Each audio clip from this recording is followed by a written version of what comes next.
This is our right angular triangle. आप में से मैं इसको नाम भी दूंगा ए बी सी। अगर मैं अभी रेंडमली किसी भी बच्चे को सवाल पूछूंगा भाई इसमें बेस कौन सी साइड है, तो हर कोई बच्चा बोलेगा इसकी बेस है बी सी, ठीक है। बट एज पर ट्रिग्नोमेट्री, हम ट्रिग्नोमेट्री की वजह से इसको ये बेस नहीं मान सकते हैं। हम ट्रिग्नोमेट्री में देखेंगे पहले कि एंगल कहां पर बना, जहां पर एंगल बनेगा वो वाला साइड बेस कहलाता है। ध्यान से देखिएगा, अगर मैं बात कर रहा हूं इस एंगल की, एंगल ए की बात मैं कर रहा हूं, और याद रखिएगा इसमें एक और चीज, 90 डिग्री का जो अपोजिट साइड होता है वो होता है हाइपोटेन्यूज, जिसको हम सिंपल लैंग्वेज में हाइपो बोलते हैं। 90 डिग्री का अपोजिट साइड होता है हाइपोटेन्यूज, और एंगल हमेशा हाइपोटेन्यूज और बेस के दरमियान बनता है, ठीक है। सो यहां पर एंगल बना हाइपोटेन्यूज, तो ये साइड कहलाएगा, और ये जो साइड है ये वाला साइड अभी बेस कहलाएगा। क्या कहलाएगा? बेस। क्यों? क्योंकि एंगल यहां पर बन रहा है, ठीक है।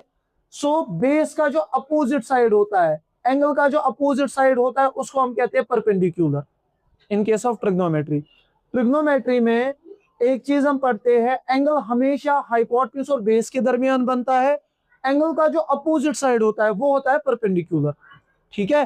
सो इसमें हम क्या काम करेंगे, हाइपोटेन्यूज भी हमने जान लिया 90 डिग्री का अपोजिट, एंगल हमेशा बेस और इसके दरमियान बनता है। इसमें एक और चीज हम याद रखेंगे, ये जो है बेस, बेस का एक और नाम आता है इस वाले ट्रायंगल में जिसको हम कहते हैं एडजेसेंट साइड। क्या कहते हैं? Adjacent side. क्या कहते हैं? Adjacent side. और परपेंडिकुलर बोलो इसको, ठीक है। Perpendicular is something different, clear. मगर कंफ्यूजन अभी ये आ रहा है कि हम इस ट्रिग्नोमेट्री में मेजरमेंट कैसे करेंगे, how we will measure. For measurement purpose we have some ratios. What we have?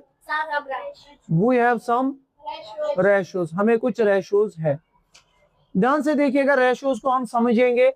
इस ट्रायंगल में रेशियोज कैसे निकलेगा, एक्चुअल में होती है रिलेशनशिप। ध्यान से देखिएगा, अभी मैंने समझा दिया कि ये कोई बेस है नहीं ना, ये बेस है। अगर एंगल ये बनेगा तो ये है बेस, ये है हाइपोटेन्यूज, ठीक है। एंगल ये है तो ये बनी बेस, और एंगल का अपोजिट वाला साइड होता है परपेंडिकुलर। पहला रेशियो जो इसमें निकलेगा वो इन दो के दरमियान निकलेगा, ठीक है। तो हम लिखेंगे पहला रेशियो जो बनेगा वो बनेगा बेस अपॉन हाइपोटेन्यूज। टोटल हमारे केस में 6 रेशियोज बनेंगे, कितने? दूसरा बनेगा ये इन दो साइडों का रेशियो, इसका नाम बनेगा बेस अपॉन, पहला है ये, दूसरा बनेगा बेस